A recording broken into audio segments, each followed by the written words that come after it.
Olá, pessoal, bem-vindos a mais uma aula do Medicor Cursos. Eu me chamo Júlio, sou médico anestesiologista, sou especialista em anestesia cardíaca. Hoje eu vim falar com vocês sobre um tema muito intrigante e desafiador, que é o choque. É um tema que, na minha opinião, é um dos mais importantes e difíceis de ser diagnosticado frente a um paciente crítico. Eu iniciei a nossa aula, eu separei didaticamente aqui com uma introdução e nós vamos relembrar alguns conceitos fisiológicos, porque é importante a gente nunca desmembrar fisiologia e ecocardiografia. Uma depende da outra, as duas andam em paralelo, né? A ecocardiografia a gente fala que é a fisiologia puramente aplicada. E numa segunda parte eu trouxe um caso clínico com algumas imagens patológicas para a gente poder ver a importância da ecocardiografia, né? O papel da ecocardiografia no choque circulatório é realmente isso, é aplicar a hemodinâmica fundamental ao estado do seu paciente. A gente consegue fazer uma avaliação fisiológica e fisiopatológica, principalmente a beira-leito. Ela serve tanto como uma ferramenta diagnóstica e de monitorização e integra a decisão terapêutica. E o que é choque, né? Durante muitas décadas se achou que choque era sinônimo de hipotensão. E a gente sabe hoje, com os conceitos mais atuais de hemodinâmica, que isso é completamente equivocado. Existem, inclusive, pacientes que estão chocados com a pressão arterial normal. Então, o choque é uma falência circulatória e uma incapacidade do seu organismo de ofertar oxigênio e outros metabólitos aos tecidos, né? É uma oferta inadequada de oxigênio aos tecidos. E pode ocorrer hipotensão, sim, mas também, como eu falei anteriormente, existem pacientes que estão em choque com a pressão arterial normal. Nós vamos discorrer isso ao longo da aula, né? Então, na verdade, choque é um desequilíbrio entre oferta e consumo de oxigênio.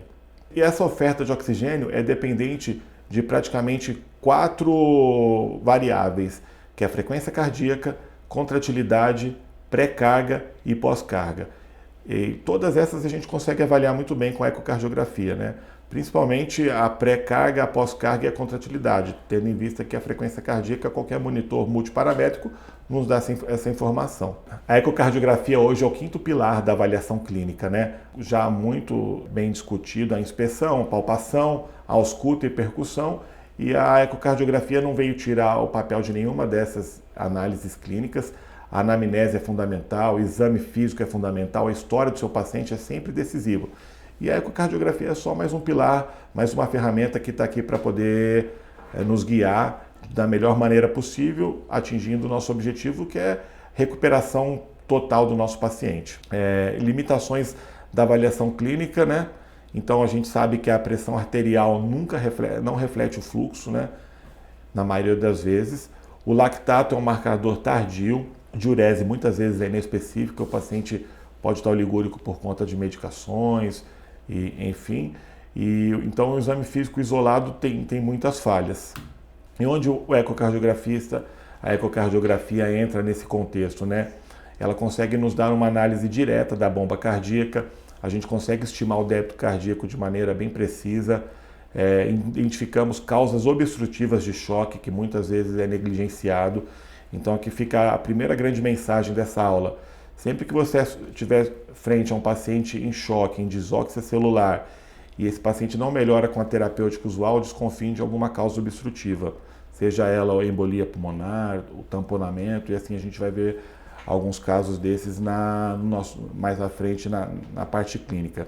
A gente também consegue avaliar a resposta à terapia, então a gente faz um fármaco, faz um fluido, vê se esse coração melhorou, se essa performance desse paciente está melhor, se os exames laboratoriais estão satisfatórios após a sua conduta, e a gente consegue conectar a fisiopatologia à nossa conduta. Além de tudo, é um monitor muito seguro, né? Ele é repetitível, não invasivo, então a ponto de hoje a gente fala muito em custo dentro da medicina, né? A gente sabe que medicina não é barato, alguns exames são muito caros, não são factíveis de ficar levando o paciente, por exemplo, toda hora para fazer um exame tomográfico que ele emite radiação, não é barato. Transportar um paciente instável muitas vezes pode ser muito perigoso, e a ecocardiografia point of care, ela está ali à beira-leito, não causa nenhum problema para o paciente, pode ser repetido várias vezes, quantas vezes for preciso. Isso nos dá uma avaliação muito seriada, né? A gente consegue não ver aquele momento, mas toda uma dinâmica do paciente, além de ser uma extensão do exame clínico. Didaticamente, o choque já é dividido há muito tempo em 4 tipos. Nós vamos ver que eles podem se sobrepor, mas por conta para ensino e aprendizado, nós vamos manter ele assim hoje. Então a gente sabe que ele pode ser dividido em hipovolêmico, cardiogênico, obstrutivo e distributivo. Nada impede que você tenha a sobreposição de 2 tipos ou até mais no mesmo paciente. E mais uma vez, a ecocardiografia point of care vai ser muito útil nesse cenário de sobreposição. A gente sabe, por exemplo, que o paciente em sepse, que é um modelo de choque distributivo, em fases tardias já tem disfunção de múltiplos órgãos, inclusive disfunção da bomba cardíaca. Então ele vai sobrepor, por exemplo, um choque cardiogênico com um choque distributivo. E a gente consegue ver isso muito bem com a ecocardiografia point of care. Então, quais são as limitações da classificação clássica, né? Choque é raramente puro, os mecanismos mistos são muito comuns e a fisiologia vai mudando ao longo do tratamento. Então, às vezes, um paciente que você deu volume inadvertidamente ou em excesso, você pode aumentar a pressão de enchimento daquele coração e transformar um paciente que tinha uma prévia disfunção ventricular e você, por excesso de volume iatrogenicamente, evoluiu também com uma disfunção de ventrículo esquerdo e o paciente evoluiu para um choque cardiogênico também. Então a classificação é muito estática. Isso não é suficiente para a gente ali a beira-leito, precisa de alguma coisa mais dinâmica.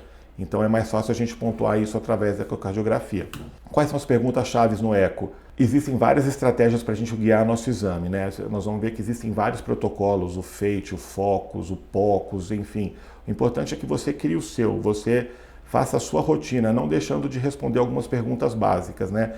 Eu gosto muito, por exemplo, de avaliar, eu bato o olho, vejo as dimensões das câmaras cardíacas, depois eu vejo se o ventrículo esquerdo está batendo bem, então se o VI está contraindo, e depois em seguida o ventrículo direito. Se existe alguma coisa que está causando obstrução, um tamponamento, o paciente está frente a um tromboembolismo, e se o paciente tolera volume, se esse paciente está hipo ou hipervolêmico, por exemplo. Então, crie a sua sequência, mas nunca deixando de responder essas perguntas. O eco orientado à decisão, né? Então, você direciona fluido. A gente sabe hoje que excesso de fluido é muito deletério, é tão letal quanto você não dar fluido, né?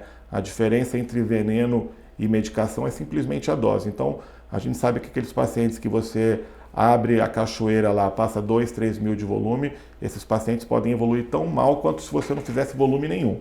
Então, nesse contexto, o eco ajuda bastante, bem como na dose do vasopressor, dos inotrópicos, evitando terapias deletérias, mudanças precoces. Você viu que não funcionou com baixas doses de um inotrópico, por exemplo, iniciou dobutamina, aquela performance miocárdica piorou, você para com aquela dose. A gente tentar uma estratégia terapêutica é completamente aceitável, e a gente também identificar que não foi a melhor decisão, isso é mais nobre ainda. Tudo isso baseado em fisiologia, ali olhando o coração praticamente beat to beat, no momento que o coração está batendo.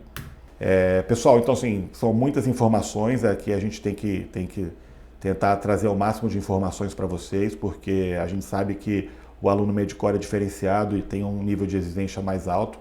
E não se preocupem, tudo isso vai ser mostrado a seguir com casos clínicos e vocês estejam à vontade para entrar em contato com a gente, ou mesmo lá no dia do curso a gente vai estar discutindo isso minuciosamente, tá? Então aqui retomando ao tema, a importância da avaliação seriada, né?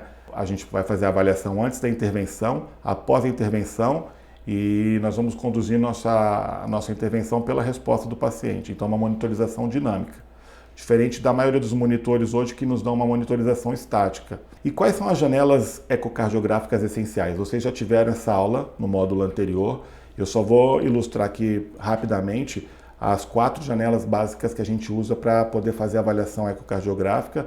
Eu não vou me ater muito a isso aqui, porque vocês já tiveram uma aula específica sobre isso.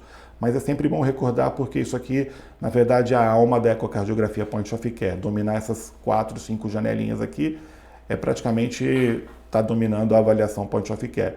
Então, a gente tem a janela paraesternal longitudinal, ou eixo longo, paraesternal transversal, ou eixo curto, a apical 4 câmaras e a subcostal, que a gente vai ver 4 câmaras e a veia cava inferior. Então está aqui a gente relembrando a paresternal eixo longo ou longitudinal, entre o terceiro e quarto espaço intercostal, né, até o quinto. Você pode fazer essa varredura aí em alguns pacientes. Isso vai variar se é mais longilíneo ou brevilíneo. Aqui a gente vai estar vendo o ventrículo direito, o ventrículo esquerdo, a via de saída do ventrículo esquerdo, a válvula aórtica. Logo abaixo dela aqui a gente vai ter a válvula mitral, o folheto anterior, que tem íntima relação com a via de saída, e o átrio esquerdo. Essa janela nos dá bastante informação sobre a contratilidade do ventrículo, a avaliação do septo interventricular, é boa para a gente ver derrame pericárdio, inclusive efusões pulmonares. A janela paresternal eixo curto, a janela transversal, essa é uma janela que a gente gosta bastante, nós emergencistas, anestesiologistas, porque ela é uma janela fácil de ser obtida e ela nos dá bastante informação. Ela é como se a gente cortasse o coração em forma de laranja. É só você rodar o probe 90 graus em relação ao paresternal eixo longo e a gente consegue ter uma boa visualização da geometria ventricular, da relação do ventrículo direito e ventrículo esquerdo. Sempre analisem isso. Avaliação do septo, além de contratilidade segmentar e global, volemia do paciente, é uma janela bastante rica em informação. A apical 4 câmaras, que de todas é uma janela que inicialmente, tecnicamente, é mais difícil de ser obtida, mas com bastante treinamento ali a gente vai estar mostrando para vocês que não é nada impossível. A gente consegue também fazer essa comparação entre o ventrículo direito e o ventrículo esquerdo, função do VD, função do VE, avaliar de forma bem rápida ali as válvulas, então ela é muito importante no choque também. E por último, e não menos importante, muitas vezes o paciente não vai conseguir ficar em decúbito lateral, que a gente sabe que é a posição ideal para a gente poder fazer o exame, então o paciente vai estar ali em decúbito dorsal e a janela subcostal consegue dar bastante informação e talvez às vezes é a única janela que que você consiga realizar. Então ela é muito útil no paciente crítico, a gente consegue ver fusões pericárdicas, avaliar o VD em relação ao ventrículo esquerdo e fazer uma análise pormenorizada da veia cava inferior. Aqui eu trouxe um looping para vocês verem ó, as 4 janelas básicas, a apical 4 câmaras aqui. Vou voltar mais uma vez o looping. Paresternal eixo longo, paresternal eixo curto e a veia cava inferior. Aqui embaixo, só a nível de curiosidade, todas essas janelas têm uma janela espelho, uma janela análoga no eco transesofágico. Como é que nós vamos avaliar o ventrículo esquerdo no choque? A fração de ejeção isoladamente ela é insuficiente, né? Ela sofre influência da pré-carga, da pós-carga, principalmente da pós-carga. Então, o paciente que está usando vasodilatador ou está com a pós-carga reduzida num quadro de sepse vai ter sua fração de ejeção aumentada e muitas vezes não vai refletir a performance miocárdica. Então, a gente tem que estar integrando com a clínica do paciente, avaliar a contratilidade, o volume e a pós-carga. Tudo isso dentro de um contexto clínico. Então tá aqui, essa imagem eu acho muito boa para quem está começando. A gente vai treinar o nosso olho, né? A gente tem que bater o olho, aqui é uma analogia ao paresternal eixo curto, a gente tem que bater o olho nessa imagem e saber, aqui é um coração que tem uma contratilidade normal, a gente estima aí que a fração de ejeção dele chega próximo aos 60%. Aqui uma disfunção moderada, leve, um paciente com uma disfunção com uma fração de ejeção próxima de 40%, e essa aqui é um paciente com disfunção grave, né? Então a gente tem que treinar nosso olho para estar vendo isso aqui no dia a dia, né? Isso aqui a gente não vai ficar fazendo cálculo de fração de ejeção num paciente crítico. Primeiro porque a gente não vai ter treinamento para isso, né? Isso requer anos de experiência, a gente vai estimar tudo basicamente de forma qualitativa, né? Não quantitativamente. E através do olhômetro, né, que é o eyeballing, essa tradução do inglês, a gente consegue ver se o paciente está hiperdinâmico, se a função está preservada, se tem alguma parede que está hipocinética, né, hipocontrátil. E é um método muito rápido, eficaz e comprovado cientificamente por muitos trabalhos. Então, assim, isso aqui não é achismo, não. Isso aqui é ciência pura e aplicada, tá? Existem outras maneiras de avaliar o ventrículo também, que é o EPSS, né, que a gente consegue medir a distância do folheto anterior ao septo interventricular. É bem simples de fazer ali a beira-leito, não gasta 30 segundos, a gente usa o modo M e vê essa distância aqui entre o folheto anterior, quanto que ele gruda lá na parede septal.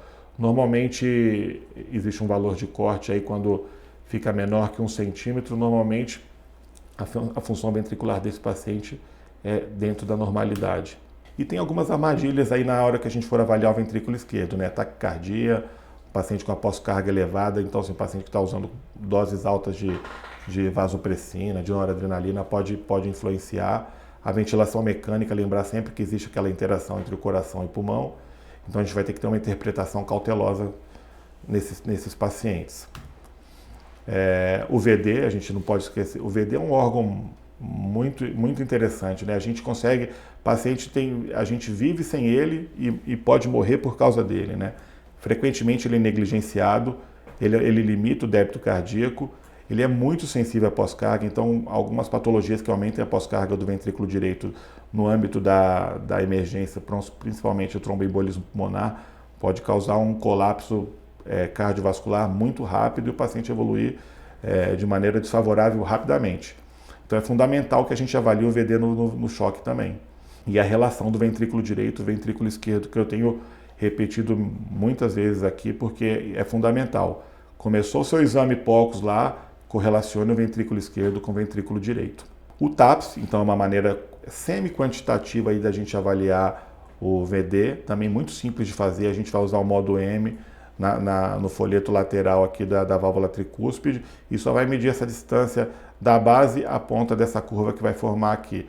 Normalmente o valor de corte é 17, um TAPS maior que 17 provavelmente se correlaciona com o VD de função normal, um TAPS menor que 17 provavelmente você está diante de um VD disfuncionante. Bom, pessoal, nessa primeira parte aqui de teoria foi o que eu queria trazer para vocês e agora a gente vai para um segundo bloco onde eu trago casos clínicos com imagens ecocardiográficas reais de pacientes nossos em que vocês vão ver que é um paciente comum do dia a dia e onde o eco foi decisivo na tomada de decisão.